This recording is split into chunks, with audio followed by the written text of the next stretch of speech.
Si mes hanches, ma taille et mes seins restent encore comprimés et meurtris par ces convenances sociales, un sentiment nouveau de libération naît avec cette fameuse lettre A.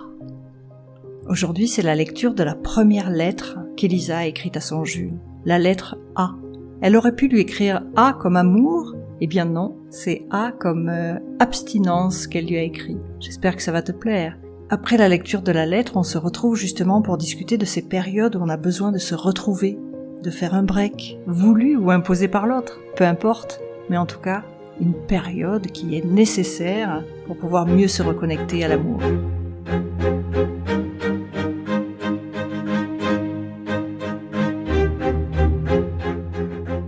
Hey, bienvenue dans Hello's, le podcast pour les femmes qui osent croire en la magie du féminin, mais aussi pour les hommes qui aiment ce genre de femmes. Je m'appelle Dominique Bons, je suis coach spécialisée en hypersensibilité et auteur de textes sensuels et thérapeutiques. C'est par le biais de cette écriture et des lettres à mon Jules que, si vous le voulez bien, nous allons cheminer ensemble vers l'amour. Lettres à mon Jules, c'est une correspondance épistolaire entre Elisa et un homme virtuel, ce genre d'homme qui n'existe certainement pas dans la vie et dont on rêve toutes. Oui, Elisa, c'est vous et c'est moi. L'écriture m'a permis de me reconstruire, de retrouver l'envie, de me ressentir à nouveau envie, désirée et désirable. Et c'est ça que je veux vous faire partager avec les lettres à mon Jules et Elisa.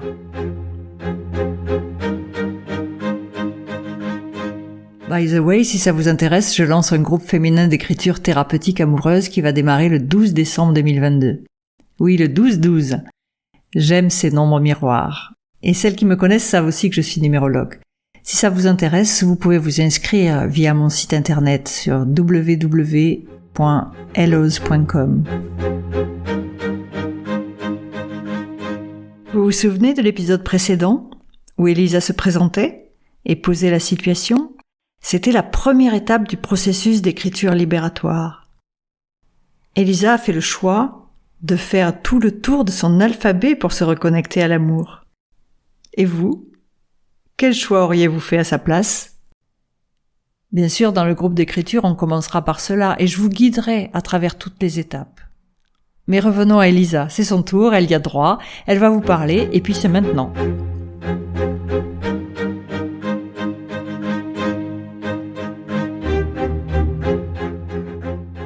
Hossegor, le 17 mars 2017.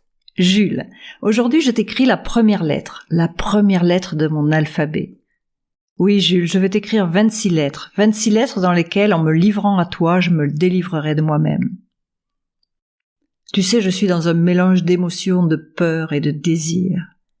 Comme si j'étais en haut d'un pont, pour un saut à l'élastique, mais que je ne pouvais plus reculer. Étonnamment, il n'y a ni élastique ni harnais dans mon imaginaire. Il y a toi, il y a moi, et ce corset si serré qui m'étouffe avec ces baleines rigides, vestiges de mon éducation qui ont bridé tant ma voix que ma féminité depuis que je suis née.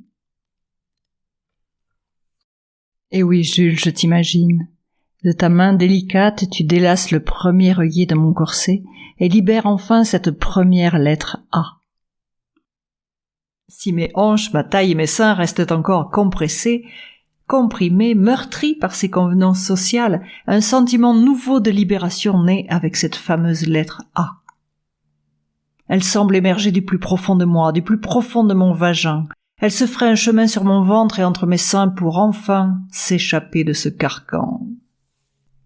Jules, toi seul as su lire dans mes yeux mon aspiration à être enfin libre. J'aurais pu t'écrire A comme amour, mais c'est A comme abstinence que je t'offre aujourd'hui. Oui, je t'imagine étonné de ce choix. J'ai l'image de ton sourire intrigué, de ta langue humectant tes lèvres et de cette pointe de malice dans tes yeux.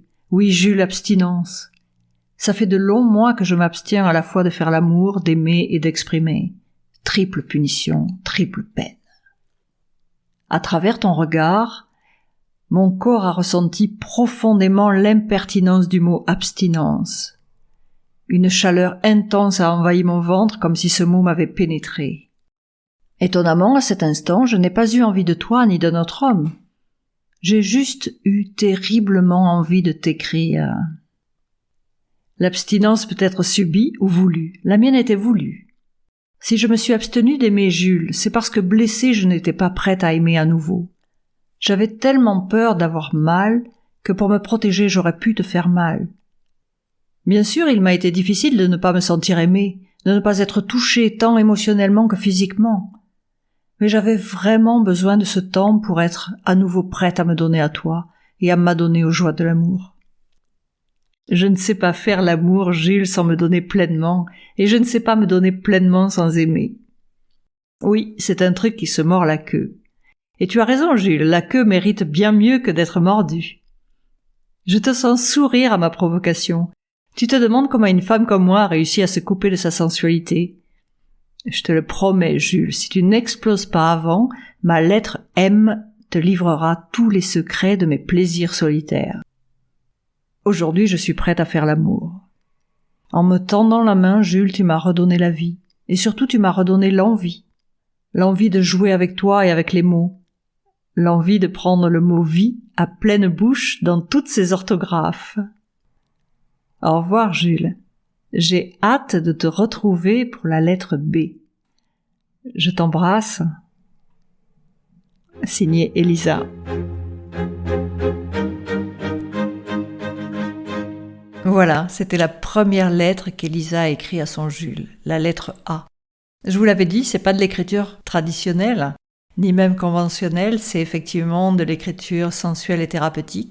L'idée, c'est de se libérer de ces mots, M-O-T-S et M-A-U-X, tout en mélangeant beaucoup de plaisir, beaucoup de désir, beaucoup de sensualité.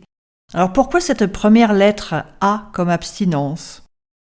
L'abstinence, comme Elisa l'a dit, peut être soit voulue, soit subie. En fait, c'est vous qui pouvez décider de partir, de faire un break, ou alors c'est votre partenaire qui vous l'impose. Dans tous les cas, qu'elle soit voulue ou subie, il y a un moment où il faut se reconnecter à soi. Ça veut dire quoi, se reconnecter à soi ? Eh bien, il y a plusieurs choses dans ce processus.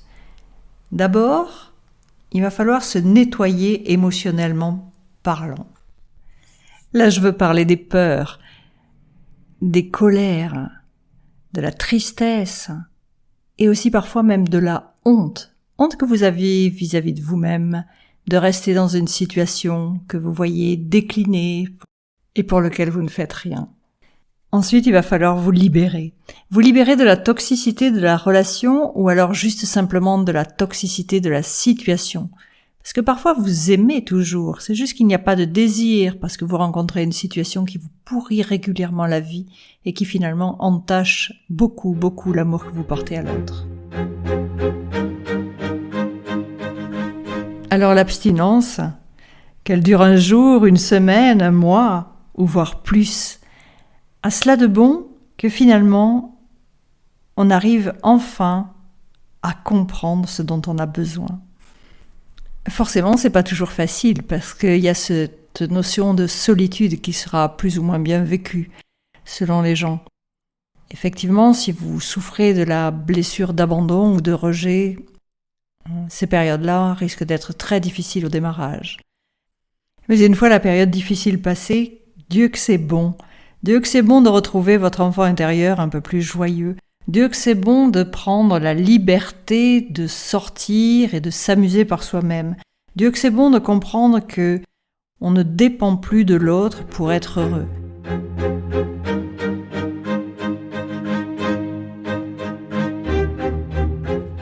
Alors je vous entends déjà, ah ça y est, elle va encore nous parler de dépendance affective. Ah oui, mais je ne vais pas vous demander de la lâcher parce que c'est bon, la dépendance affective. Quand on prend du plaisir, quand on jouit, quand on désire l'autre et que les deux sont complètement dépendants, affectivement ou sexuellement, pendant quelques instants, mais non pas toute la vie. Ok, c'est donc parfaitement jouissif d'avoir des périodes intenses d'1 heure, 2 heures, une journée, 2 jours, de complète dépendance affective. Mais aussi c'est tellement bon de savoir dire stop à cela et de retrouver sa liberté, de retrouver la possibilité d'être vraiment soi, de savoir ce dont on a besoin. Oui, soyons clairs, c'est pas toujours facile d'être à deux tout le temps. C'est pas toujours facile de toujours aimer, de toujours désirer, de toujours avoir envie sexuellement. Comment peut-on croire que la vie qui nous entoure, que tous les éléments extérieurs, familiaux, professionnels, n'interfèrent pas dans notre vie affective? Comment arriver à cultiver l'amour et le désir dans une relation au long cours? C'est ce qu'Elisa va nous montrer avec ses 26 lettres, avec ses lettres à son Jules. Donc toujours est-il que l'abstinence, même si c'est un mot qui fait peur, c'est finalement quelque chose de bien. Et je dirais pas que je vous le conseille, mais en tout cas, quand dans une relation, vous voyez que quelque chose commence à changer de couleur, à n'être plus aussi vif que précédemment, alors oui, l'abstinence peut avoir du bon. Ça permet très certainement de se reconnecter à l'amour et au désir et de permettre à cette relation de vivre, de survivre et vraiment de s'améliorer. Et puis, si jamais la relation est complètement foutue, au moins dans cette phase d'abstinence, vous en aurez la certitude et ça sera très très bien plutôt que de redémarrer, s'arrêter, redémarrer, s'arrêter, etc.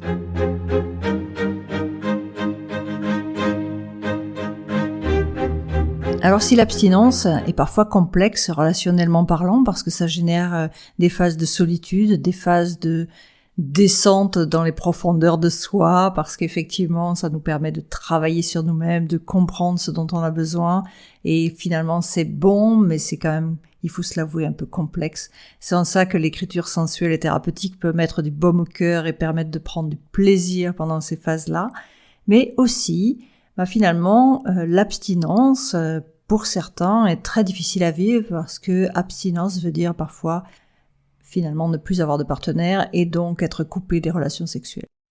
Abstinence ne veut certainement pas dire être coupé des relations sexuelles. Alors libre à vous de l'entendre comme vous le souhaitez, que ce soit aller voir ailleurs, essayer de rencontrer d'autres partenaires, ou alors plutôt finalement vous reconnecter au plaisir, vous reconnecter à votre propre plaisir et vous reconnecter à vous, à votre corps, et le découvrir par vous-même. Ça peut être également une expérience très très enrichissante.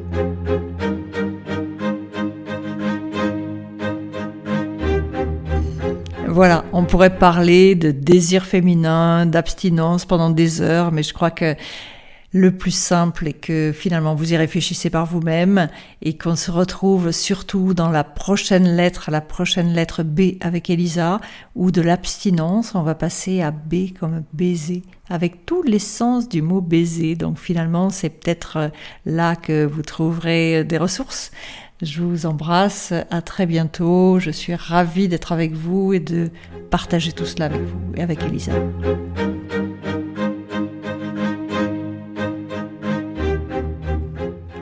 Voilà, si vous voulez récupérer le texte de la lettre d'Elisa, ou alors si vous souhaitez avoir les 3 conseils, les 3 choses les plus importantes à faire pendant cette phase d'abstinence, n'hésitez pas à m'écrire à podcast@elloz.com et ou alors me joindre directement via le formulaire de mon site internet www.elloz.com. Vous trouverez tout cela écrit dans le descriptif de l'épisode.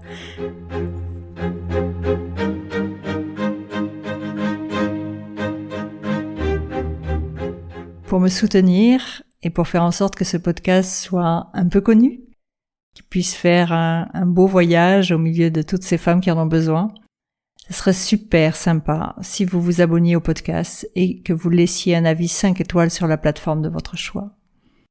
Merci beaucoup. À très bientôt, à la semaine prochaine. Je vous embrasse.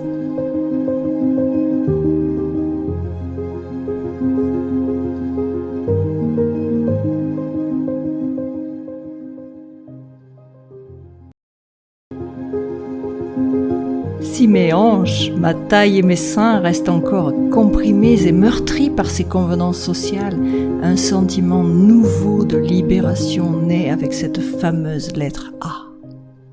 Aujourd'hui, c'est la lecture de la première lettre qu'Elisa a écrite à son Jules, la lettre A.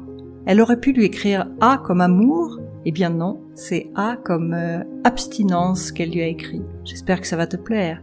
Après la lecture de la lettre, on se retrouve justement pour discuter de ces périodes où on a besoin de se retrouver, de faire un break, voulu ou imposé par l'autre, peu importe, mais en tout cas, une période qui est nécessaire pour pouvoir mieux